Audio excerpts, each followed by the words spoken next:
The next artist is Adrienne Stone, an acrylic painter out of Cookeville, Tennessee. I visited with her on this nice crisp autumn day with a view out from her patio, her wraparound porch actually, of a 120-year-old home overlooking a valley. Beautiful setting. We sat in the old style kitchen and visited before we went up to her studio. Walked in and I saw no less than 5 easels, all with work in process. And then Adrian was gracious enough to sit down and visit with me for a bit, tell me about her studio, her work, and her approach. So hope you enjoy the next 15 minutes of interview. So when I built the garage, I built the studio on top. And it's the first time I've had a studio. Before, I would always, well, that was at my house. I would usually paint in the kitchen or in the dining room, wherever. Then you had to pack everything up if you had company. So this way I get to leave everything messy. I love it. Just leave it out. And then you got your secret door. Oh, my secret door, yes. And I thought, my brother did that for me. He built me a secret door, so that was very nice. Back up a minute. She made me, before I could go into the studio, I had to go through the secret door. So this is the little segment, and I got tickled. Here. Here, close it. Okay. And then All right. open.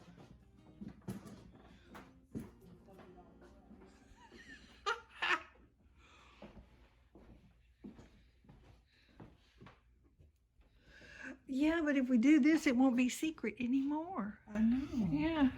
But don't tell anybody where I live. Yeah, unless you want to have a annual art show. Then everybody in the world's going to know. Oh, this is an awesome studio. Yes. Oh. This is fantastic. Show you what I built this year, which really to carry paintings. Oh my word.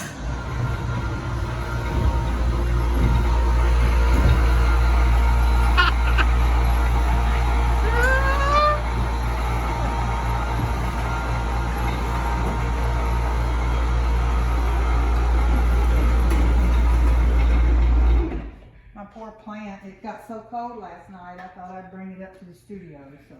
Oh, check it out.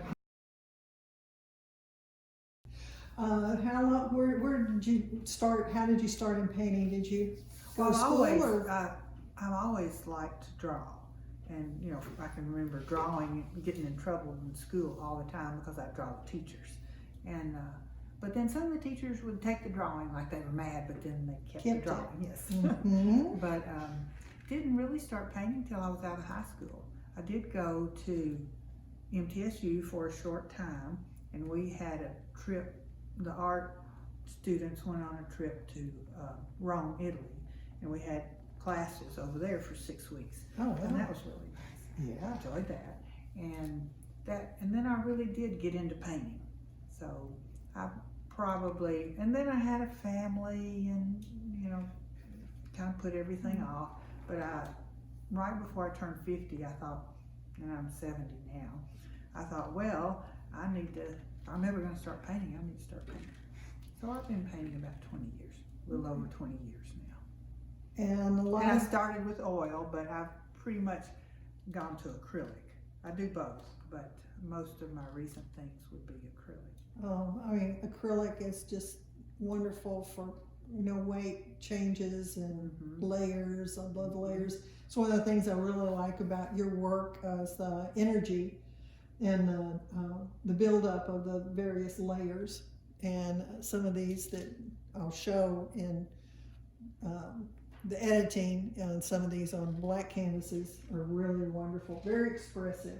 I really like the black canvas because it forces you to put paint on your canvas. Yeah. When I've painted with beginners, and I've always loved to encourage people, and I think their number one problem is they don't put enough paint on their brush. So they'll just kind of, you know, do a very light coat. But if you have a black canvas, it pretty much forces forces you to put the paint on. Oh, that's a good approach to it. Most of your subject matter tends to be your home. And it is a beautiful setting. I mean, you out some distance from I'm about 15 miles from town, 14 or 15 miles. Yeah. And one of my husband's dreams was he always wanted to live at the end of a dead-end road. Yeah. And I said, well, that's fine with me. And he wanted a valley.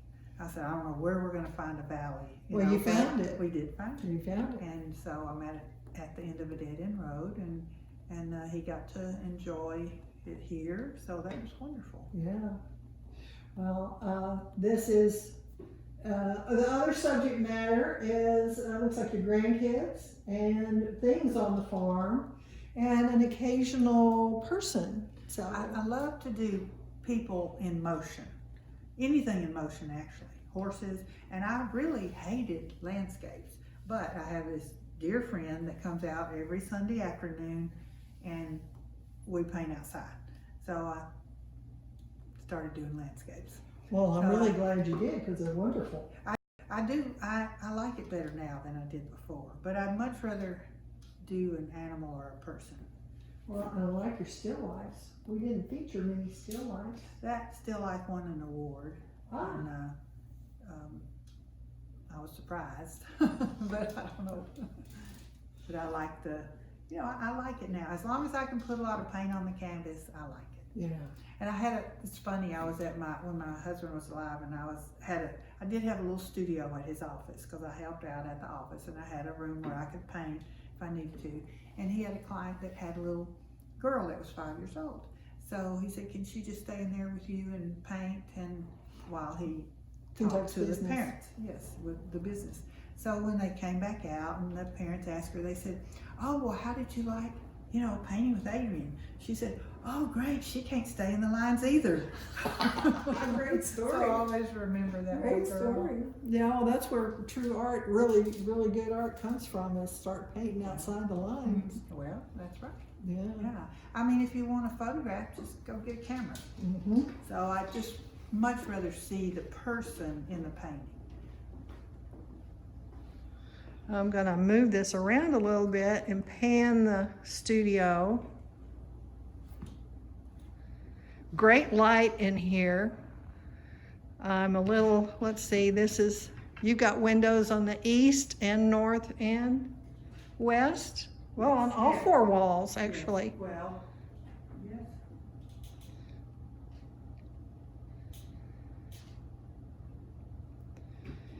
Yeah, I can edit. I'm developing my editing skills, and I can insert some of those stills that we did. Oh, and you got to see the elevator that I put in this year. Yes, I got some film of the elevator. Well, people thought that was kind of silly, but it's worked out so well because I don't have to carry these down the stairs. So now I can just stick them in the elevator and go straight to my car. All right, well, also in dealing in the auction, this will be your first time as well in doing an online auction. Mm-hmm. But you were telling me earlier that you were instrumental, you and Sandy Bos were instrumental in starting the Art Prowl, which is an annual art event each November here in Cookeville. And I think it's the 18th or 19th year for it this year. It's been, it's well over 15 years now. Yeah. We had a little place on the square where we would get together and paint, and we just started thinking about all the wonderful artists around this area and how, people didn't know where they were. So at that time we got 10 people on the first Art Prowl, and Brad Sells was one of them. He's still on the Art Prowl. Yep. And so we just put out flyers and people came. It was a great success. Well, and it continues. It's more a walking exhibit, and several of it. I think the original concept was for the artists to open up their studios so that people could actually visit the artist's studio, where they're working, where they're creating. Yes, that was it. And we really wanted people to see people, in their studio and what they did. And it was wonderful. we really enjoyed it. So being a career artist full-time for about 20 years, the pieces that you are talking about featuring for the auction and I'll put up some of those, but a number of them are going to be landscapes and a few portraiture, some animals, some horses. You've got horses here on the property? I did, but my last horse died over a year ago, and I thought, well, that's it. Enough, It was just, and that, yeah. I've had horses for over 30 years, so. Wow. I have end up, with most everything around here because this is where I am and this is where I paint, and I do like to paint from real life. Although I use photographs, so if I see something I love, I'll take photographs of it. Well, and your interpretation is so expressive, I wouldn't recognize it from a photograph. A lot of my students are, that's their goal is to try and duplicate that photograph, and I'm going, just use it as a springboard, just use it as a... As an inspiration. Yes, an inspiration, if nothing else, and then put it away, and then continue and create your art Yes, from that. So, I agree. yes, well, I mean, And I love your art. oh, thank you. And now I have a piece. Yeah, we have Mutual Admiration Society here, and that's really good. That's part of what this whole thing is all about, is artists supporting artists and getting a following of like-minded people. And this old house, well, it has so many windows and I don't have a lot of wall space. I'm gonna have to build on just to have a big, just to have walls with no windows in them. I've got a lot. I've got Kevin Mink and Sandra Bos, and I've got different ones that I just love, love to have and love to look at. So my whole house is filled with art. Yes, it is. It's beautiful. And you've taught as well through the years. Yeah. You've had workshops and classes, mostly in acrylic. What are the subjects? Mostly recently in the last few years, yes. Yeah. The smell really bothered my husband. He was sick, he had lung cancer. Yeah. So I went to acrylic. And I pretty much just stayed with it. So, but I would like to encourage people to paint. They say, oh, I can't draw a straight line. Well, I can't either. Me neither. You don't see any straight lines in my paintings. It really doesn't matter if you can draw a straight line. It doesn't matter if you can draw a period. Just start painting. Yeah. Go down to the art center, and the people down there are friendly and they'll help you, and just buy some paints and start painting. Well, as a matter of fact, Adrian is the current president of the Cookeville Art Studio and Gallery here in Cookeville, and has been for the last 2 years. And I can speak for all the wonderful innovations and facelifts and lots of different good things have been happening down there. And something I stress in interviews and whatnot, the CAS is not and has never been a part of the senior center. Oh, that's It's true. been a separate entity. Unfortunately, they share a building, Yes. and folks in the community assume it's an extension of the senior center, and it's not. You want to talk about the CAS a little bit? Well, because of where we're located behind the Senior Citizen Center, we don't have road frontage, so you have to drive behind there, and so a lot of people get confused even after 20 years of being there or more. They still get confused with the Senior Citizen Center, which, we have lots of young people. Adele Sightsinger has a class of fourth graders, and we've just got a lot of young people there. Well, and there's really some wonderful benefits for membership if people join. And one of those is the fact that you're eligible to sign up for monthly exhibitions in several local financial institutions in the Cookeville area. And you can use the studio and gallery there, the studio anytime if you're a member. Now, if you're not a member, Monday is the day to go, because that's when there'll be a lot of people there, and you can go every Monday. You don't have to join, but if you do join, and I think it's $40 a year, then you can go anytime we're open. We're open 6 days a week, Monday through Saturday. So that would, you know, this, and we'll have a nice event for Christmas. We'll have a nice dinner, and they do something special every month, and change the exhibit every month, the gallery. Different people, you don't have to be a member to rent out the gallery.